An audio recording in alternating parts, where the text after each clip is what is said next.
The Middle East is one big chessboard. You cannot move a piece in the board without seeing the other side make a move. But instead of just two players, like we have in the chess game, here we have groups of players playing each other. And there are multiple chessboards as well. It's a mess, a never-ending mess, and it did not stop for thousands of years, and it will not stop for another thousand. Yesterday, a top Iranian nuclear scientist and missile development expert, Mohsen Fakhrizadeh, was killed in what can definitely be called as an assassination. The attack happened in Abzad, a village just east of the Iran capital that is known as a holiday retreat for the elites in Iran. As Mr. Fakhrizade's sedan stopped after a truck in front of it exploded, at least 5 gunmen emerged and peppered the car with rapid fire. And the scientist died at the hospital after doctors and paramedics couldn't revive him. Iran's supreme leader Ayatollah Khomeini today called for the definitive punishment of those behind the killing of the scientist and directly blamed Israel for it. He added, "The Iranian nation is smarter than falling into the trap of the Zionists.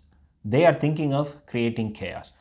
Israel has been a long suspect for killing Iranian scientists over the past decade or so, and that is the reason why I called the whole thing a game of chess. Israel wants to stop Iran's nuclear program from moving forward, but Iran wants to move forward no matter what the setback. Let us unpack this to understand what the heck is going on between Iran and Israel and also slightly how it impacts the entire world. But to call the whole Israel-Iran conflict as just another religious war that's waged between two countries is a little naive. It's a lot more than that. If that was the case, Israel should be fighting with every Muslim country in the world, but if you look a bit closely, the fight will always be ferocious and it will be the group of Israel and its backers against groups that is backed by Iran, while other Muslim countries will step in, offer their suggestions and move on. It has always been Iran versus Israel, and it will always be because of the hidden imam. Iran's religious belief or its faith runs through the destruction of Israel. I know I just dropped a big bomb on you, isn't it? Let me unpack it a little bit. The Muslim religion, just like how all the other religions have across the entire world, has a lot of sects. Sunni and Shia are the widely followed ones. Countries like Saudi Arabia and Pakistan are majority Sunni, and Iran is majority Shia.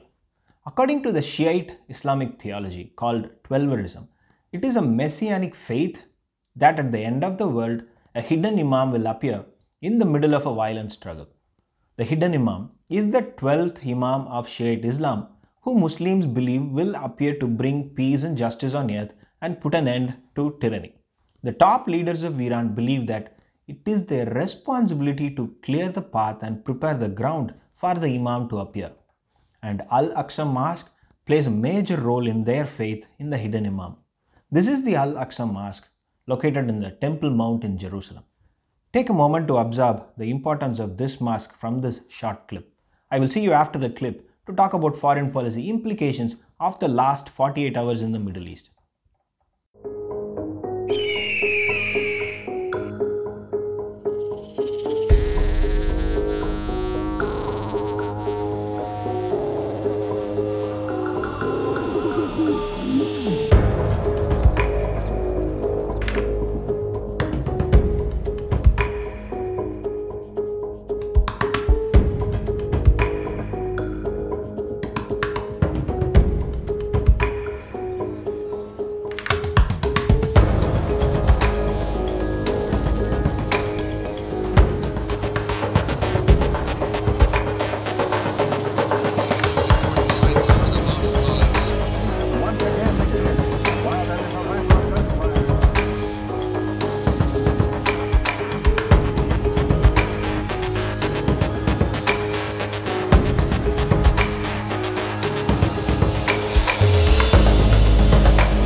And Israel has a lot of control over this mosque, a key pillar in Iran's belief in the appearance of the hidden imam.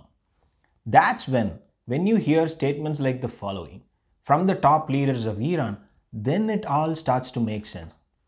The return of this holy land to the world of Islam is not a strange and unattainable matter. Ayatollah Khomeini, the supreme leader of Iran. On Israel's 60th birthday in 2008, then Iran President Mahmoud Ahmadinejad said, "Those who think they can revive the stinking corpse of the usurping and fake Israeli regime by throwing a birthday party are seriously mistaken. Today, the reason for the Zionist regime's existence is questioned, and this regime is on its way to annihilation.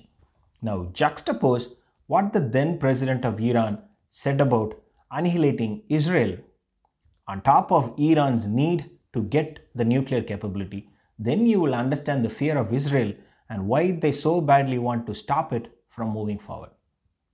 It's just impossible to get Iran to veer off that path it wants to move, and it is as impossible as to stop Israel from doing something to stop Iran. It's an extremely bad place to be, and no one in the world has any real solution to it.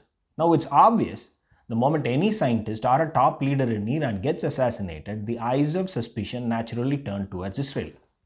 We don't know what Iran will do now, and how, when, and if they are planning to respond. With the administration in the United States already in the lame duck period, this is the worst timing for an event such as this to happen. The Biden administration would certainly want to cool things off.